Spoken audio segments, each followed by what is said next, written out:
Hello, everyone. This is Bill Wilson, Senior Editor of Supermarket News, and welcome to another episode of SN Off the Shelf. Today, I have Joe Canfield. He is the CEO of Yellow Banana, who are doing some great things. Joe, thanks for joining us today. Thanks for having me, Bill. Happy to be here. So, Joe, just talk about your, the concept there with Yellow Banana, what you guys are doing. Kind of give us a general overview of what's your goals. Yeah, absolutely. Thanks for that. So I have three partners. There's four of us. We founded Yellow Banana in June of 21. All of us have kind of existed in the corporate world and had a fair amount of success, but it's not always the most rewarding thing in the world. So we all kind of came together around the idea that we could still do well for ourselves while we did good stuff that made us feel good about what we were doing. So looking for an opportunity. It was at the same time that Save-A-Lot was converting from a self-distributing retail model to a wholesale only model, and they were selling off some corporate stores.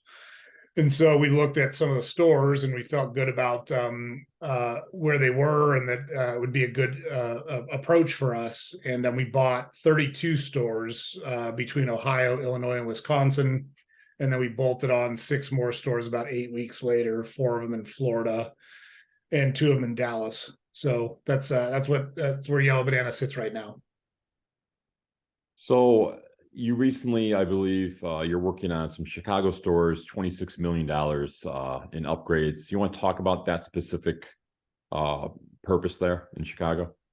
Yeah, I would love to. And you hit the nail on the head. That was why the Chicago investment looked so attractive to us, because it felt like if we could reposition the stores and kind of win the neighbors back over, that there's some upside there. A lot of that was just around the physical condition of the buildings through a variety of reasons. There'd not been a lot of capital investment back into the market for a while. And we felt like we were uniquely positioned to both run that project and secure the financing to get that project done. So we applied for some grants through the city. So we got about $13.5 million from the city of Chicago. We also went out and solicited some investors to invest through the new market tax credits structure. And then we got some debt from some social impact lenders, LISC, Local Initiative Support Corporation, and Capital Impact Partners in particular. And so that whole capital stack winds up being about $26.5 million. And that allowed us to purchase the underlying real estate for the locations that we were operating, because we actually owned the store itself, but not the real estate underneath it. So to make the kind of improvements we needed to make, it makes a lot more sense to actually own the real estate. Otherwise, you're spending a lot of money on tenant improvements that you don't actually own. So we secured both the funding to purchase the real estate as well as the funding to make the capital upgrades in those locations. And it also allowed us to grab another location that was formerly operating as Save-A-Lot that was closed in, it was either 19 or 20, I think it was early 20, that it closed, and we're able to reopen that. And in the category of sometimes it's better to be lucky than good, that was less than a mile from one of the Walmarts that's actually just closed in Chicago. So the timing of us opening that store is good, because that neighborhood really needs a significant grocer there, because there isn't one now. So can you maybe go into specifics as to what kind of improvements you guys are going to be making there with those stores? Sure. Yeah, happy to. So at each of the stores, the roofs are being redone. The parking lots are being redone. The water service is being redone. We're changing out the refrigeration. We're changing out the HVAC systems.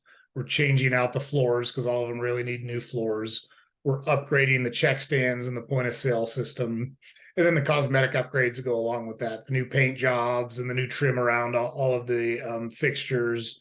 So these are really going to be brand new grocery stores when we're done with them. We're really excited about it. And look, I'd be remiss not to say, it's been frustrating over the last year and a half. We've owned the stores for a year and a half, and we haven't been able to show much improvement in the physical condition of the stores because they're just old. But we own that. Like, we don't want to run from it. That did take place on our watch. And we knew that we needed to secure the financing in order to handle those situations. it just took a long time. We started that process in October of 21, and we actually closed the transaction on the last day of March in 23. So it was like an 18-month process. So when can people expect to really see these improvements then to roll out? Especially, you just talked about the physical improvements. Funding is finally wrapped up. When can we see that things are actually happening? Yeah. So we're actually going to try to knock out 2 stores at a time. The first 2 that we're going to do are the one on 79th and Halsted. And that's the one where the Walmart just recently closed. And 420 Pulaski, because that store is really the only option for the folks in West Garfield Park. And we want to get that kind of up to snuff. So those I think will start in the next couple of weeks. We're waiting on a commencement letter from the city of Chicago. And it's just the construction process. It's nothing germane to our project. It's just part of the process to get going. But probably the next 2 to 3 weeks, you're going to start seeing people on site doing work on the buildings. And then how long do you think it's going to take? Is it going to be done complete by the end of the summer? What's your timetable on those? Yeah, the rehabs from the work we did with our contractor, we think it's between 8 to 10 weeks. So I'm hoping 8. They're hedging for 10. So we're doing the typical tug of war that you do on construction projects, where we want to. I always say I want to get it done as fast as I can, but still do it right. Because I've learned that going fast sometimes can cause you problems if you're not careful about how you do it. So I wanted to talk about that one location in Englewood, where it was a Whole Foods. Then you guys came in, had plans for the Save a Lot.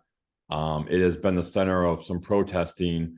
So I wanted if you can give me an update, a progress report on that site, and then just what do you think about the protesting that's going on? Is it really more of a misunderstanding, misinformation with the community? Maybe you can talk more about that. Sure. No, that's great. So in terms of an update, we would love to have that store open sooner than later. I would say that probably in the next several weeks, we'd be targeting trying to get it open. We're still trying to be good neighbors and good citizens and work with the folks that have concerns, work with the aldermen. But at some point, we got to open the doors and let the public judge for themselves. We'd like to do that in conjunction with everybody, and we're hoping that's where we can land.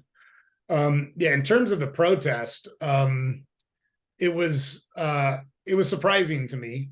And we certainly could have done things differently. If knowing what I know now, I would have taken a little bit of a different approach. When I say a little bit, I probably would have just involved different people from the beginning, because it's probably easiest to explain if we go all the way back to the start. Shouldn't take long, but Whole Foods actually contacted us in the spring of 22 and said, hey, we're not going to make it at this location. We're going to have to close this store. We don't want to leave it without a grocer there. We think you guys would be the perfect grocer to go in there, because they knew the community, they knew our model, and they reached out, and we said, look, if you'd be willing to, could you share what your financials look like? And so they showed us their sales, they showed us their overheads, they showed us their operating costs at that location, and it became very apparent why they weren't going to make it there. They were not doing well at that location. And we said, under this model, under this cost structure, we don't think we can make it either. So if you're willing to do some type of arrangement to help us with the lease, then great, let's talk. And they said, we'd rather keep looking to see if we can get someone in here. And we said, we totally understand. Got it. No harm, no foul. Best of luck to you. And so we didn't hear a peep from anybody for 6 months. And then in late November of 22, we got a call back, and they said, look, we've talked to lots of different grocers. We don't have any takers for the site. We have another option, but it's not a grocery store. We really think there needs to be a grocery store here, and we'd really like to talk to you guys. And we're much more amenable to talking about lease terms. And so for about a 3-week process, we went back and forth and settled on something that worked for both parties. And we executed the lease, I think it was early December of 22. At that point, we're going into the holidays. We knew we weren't going to be able to get much done for those 2 or 3 weeks. And we didn't take possession of the space until January 2nd of 23. But we reached out to lots of different people in the community who knew we signed the lease And we had a meeting at the store on January 10th with all of the community members that engaged with us. And then from there, I really struggled to figure out how we kind of went sideways, because we kept reaching out, we kept asking for involvement, we didn't get a lot of engagement from groups, and we had to keep pressing forward, because at some point you got to get the store open, you're paying the electric bill, and you got expenses, and you're bringing inventory in, and you got to sell that inventory. So a lot of the protests were around the Save-A-Lot brand, which I understand. If you look at it from the past, I understand it. If you look at what Save-A-Lot has done over the last 2 or 3 years, it really doesn't pass muster, because the entire ownership group at Save-A-Lot is new within the last couple of years. The entire leadership team at Save-A-Lot is new within the last couple of years. We are new owners of Save-A-Lot, and we're more than willing to be judged on how we operate that store in Englewood. We just want to get the doors open to do it. So we're really trying to look forward and not look backwards. And we're hopeful that we can get there pretty quick. And, at the end of the day, the average income in the Englewood neighborhood is about $26,000 a year. It's just not a super affluent area. We run a model by which we can deliver affordable, healthy, safe options to people. And we think that we know they need it. We know they need our help. And we want to open the doors and get that done. So that's really what we're focused on.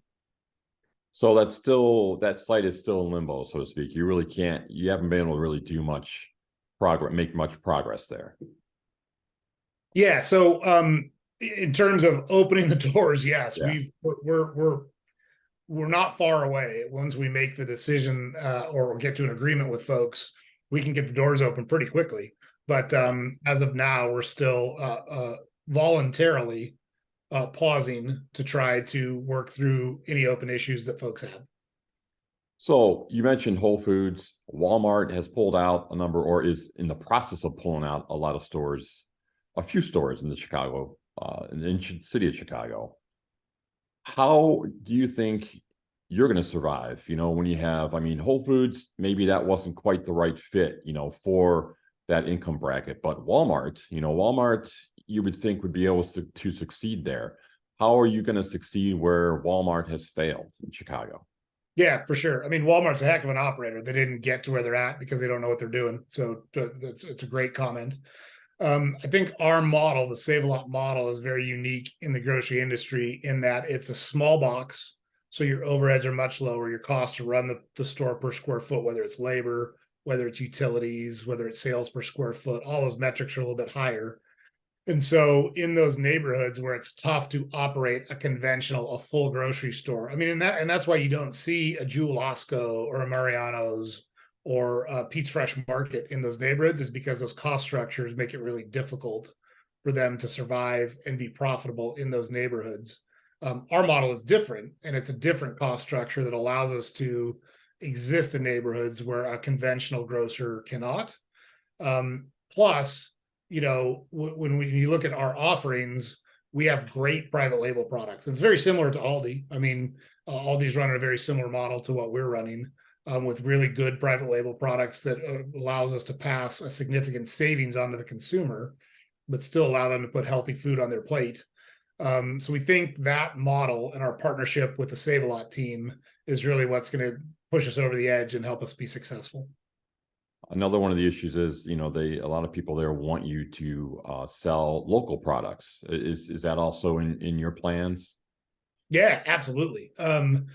Whether we were asked to or not, we always talk to local, and always, we'll always have a conversation with local suppliers. Sometimes the items work, sometimes they don't work, but we've taken on any appointment or any conversation with any local supplier, and anyone that makes sense. When I say make sense, we don't charge slotting fees. There's no cost to enter into an agreement with us.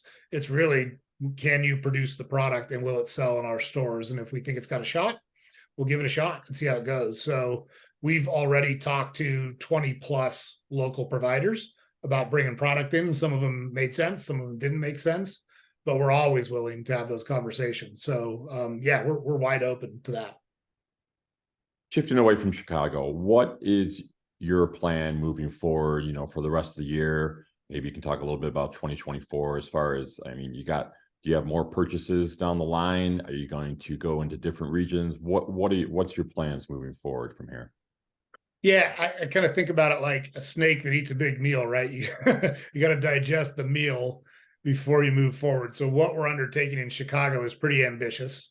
We're opening the Englewood site, and just for clarity, the Englewood site, and I think you know this, but it had nothing to do with the grant. There's no city support at all for what we did in Englewood, but it is a new site for us, and we've got to get that store up and running.